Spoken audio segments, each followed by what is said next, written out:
অপূর্ব লাগছে। মানে আমরা এসেছি বেসিক্যালি এই সময় বসন্তে পলাশ ফুল দেখতে, দোলের সময় এখানে পলাশ ফুল ফোটে, সেইটা দেখতে এসে এখানে এসে দেখছি মুকুটমণিপুরে এসে দেখছি এখানে ড্যামে জল ছেড়েছে, অপূর্ব সেই দৃশ্য, যেন মনে হচ্ছে সি বিচে দাঁড়িয়ে আছি। এত সুন্দর এখানকার দৃশ্য লাগছে। আমরা সেই সুদূর কলকাতা থেকে এসেছি, কিন্তু এসে যে এরকম মানে ডবল পাওনা পাবো সেটা ভাবতে পারিনি। কেমন ভিড় আছে আজকে? ভিড় তো মোটামুটি উইকেন্ড না, এটা মিডল উইক, কিন্তু বাট তবুও ভিড় আছে, ভালোই ভিড়। এর আগে এসেছিলেন? না, কখনো আসিনি, এটাই আমার প্রথমবার। অল ওভার মুকুটমণিপুর কেমন লাগে? খুব সুন্দর, রাস্তাঘাট যেরকম ভালো সেরকম দুধারের দৃশ্য অপূর্ব, গাছ পুরো সবুজে সবুজ, প্লাস তার মধ্যে তো পলাশ ফুলের পাওনা লালে লাল, সবুজ আর লালে মিশে পুরো একাকার, খুব ভালো লাগছে। আপনার নাম? আমার নাম চুমকি ঘোষ।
দারুণ, এক কথায় যাকে বলে মার্ভেলাস, অসাধারণ। মানে এতদিন ধরে বাঁকুড়ায় আসছি মুকুটমণিপুরের এই অসাধারণ প্রাকৃতিক দৃশ্য দেখতে, কিন্তু মানে এখন মানে ইউজুয়ালি বসন্তকালে এই দৃশ্যটা দেখা যায় না, আর আমরা এক্সপেক্ট করিনি যে এরকম একটা দৃশ্য দেখতে পাবো, কিন্তু এক কথায় অসাধারণ। মানে এসে বাড়তি পাওনা হলো এটা? প্রচণ্ড রকম বাড়তি পাওনা, মানে মানে প্রচণ্ড রকমের বাড়তি পাওনা, মানে এটা এক্সপেক্টই করিনি। কত ভিড় দেখতে পাচ্ছেন? ভিড় তো বেশ ভালোই ভিড় হয়েছে, মানে জনসমুদ্র বলা যেতে পারে।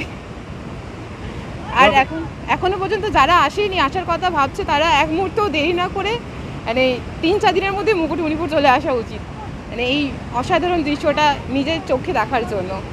এখনো ধরুন কাছে কাছে ধরুন পলাশ ফুল, হ্যাঁ হ্যাঁ হ্যাঁ, তো একসঙ্গে পাওয়া যায়, পলাশ ফুলও একদম একদম একদম। মানে যারা মূলত শহরের বাসিন্দা, তাদের এই জায়গায় এসে এখন সবাই পলাশ ফুল দেখার জন্যই আসছে, কিন্তু এটা সত্যি একটা বাড়তি পাওনা। মানে এই জল ছাড়ার দৃশ্য মানে খুবই সুন্দর লাগছে, যেটা কথায় বর্ণনা করা যায় না। আপনার নাম? আমার নাম সুপ্রিয়া সোরেন। কোথা থেকে? আমি বাঁকুড়া থেকেই আসছি, অ্যাকচুয়ালি আমার বাড়ি পুরুলিয়া।